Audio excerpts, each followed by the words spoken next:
Assalamualaikum warahmatullahi wabarakatuh. Alhamdulillahirabbil alamin.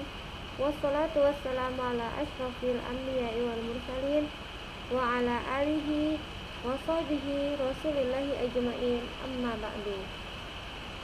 Perkenalkan, saya Aisyatul Fatimah Khair dengan nomor NIM 1207.20.0006, jurusan Pendidikan Agama Islam, semester 6 Extension. Video ini dibuat untuk memenuhi ujian akhir semester mata kuliah Sejarah Pemikiran Pendidikan Islam Modern dengan dosen pengampu Bapak Dr. Abdul Halim MPD. Pada video ini saya akan membahas seorang tokoh, yaitu Fazlur Rahman. Adapun biografi dari Fazlur Rahman adalah Rahman lahir pada tanggal 21 September 1919 di distrik Hazara, Inggris, India, yang sekarang menjadi bagian dari Pakistan. Ketika ia meninggal pada tanggal 26 Juli 1988 di Chicago, Fazlur Rahman digambarkan oleh Wilfred Cantwell Smith sebagai pria cemerlang yang memiliki integritas dan religius. Ia adalah pribadi yang bermoral, seorang muslim serius yang termotivasi oleh keprihatinan mendalam terhadap budaya dan bangsanya. Fazlur Rahman muda mempelajari teks-teks skolastik muslim tradisional yang ditampilkan dalam kurikulum tradisional Nizami dengan dipandu ayahnya, termasuk hukum, fikih, teologi, dialektis atau kalam, hadis Nabi, tafsir, logika, dan filsafat.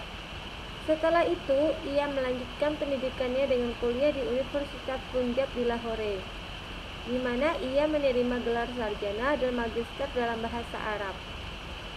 Pada tahun 1946, ia pergi ke Oxford untuk bekerja dengan Profesor Simon van den Berg. Disertasinya adalah terjemahan, edisi kritis, dan komentar tentang karya Ibnu Sina tentang psikologi, kitab Al-Najat atau kitab keselamatan. Pada tahun 1950, Fazlur Rahman mulai mengajar filsafat Persia dan Islam di Universitas Durham.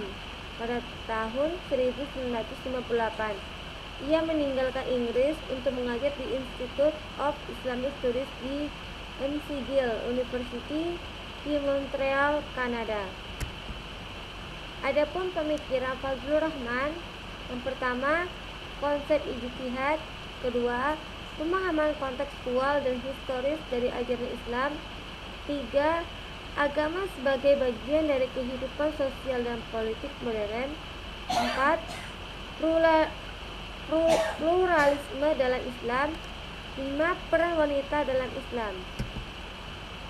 Secara detail, menurut Rahman, pembaharuan pendidikan umat Islam mendesak untuk segera dilakukan dengan cara: pertama, membangkitkan ideologi umat Islam tentang pentingnya belajar dan mengembangkan ilmu pengetahuan; kedua, berusaha mengikis dualisme sistem pendidikan umat Islam.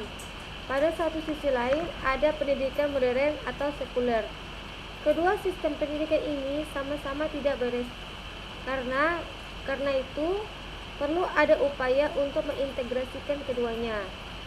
Ketiga, menyadari betapa pentingnya bahasa dalam pendidikan dan sebagai alat untuk mengeluarkan pendapat-pendapat yang orisinil. Menurut Rahman, umat Islam lemah di bidang bahasa. Bahkan, ia katakan umat Islam adalah masyarakat tanpa bahasa.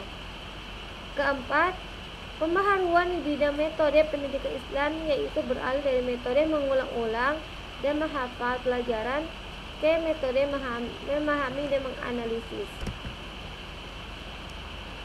Dengan mendasarkan pada Al-Quran, tujuan pendidikan menurut Fazlur Rahman adalah untuk mengembangkan manusia sedemikian rupa sehingga semua pengetahuan yang diperolehnya akan menjadi organ pada keseluruhan pribadi yang kreatif, yang memungkinkan manusia untuk memanfaatkan sumber-sumber alam untuk kebaikan umat manusia.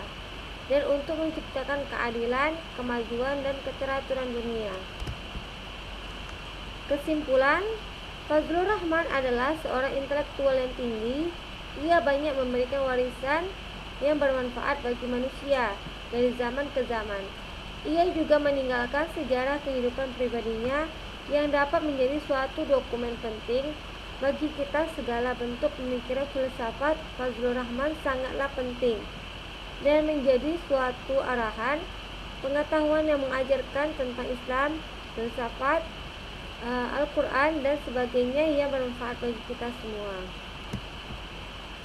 Mungkin itu yang dapat saya sampaikan. Kurang dan lebihnya saya mohon maaf. Saya akhiri. Wassalamualaikum warahmatullahi wabarakatuh.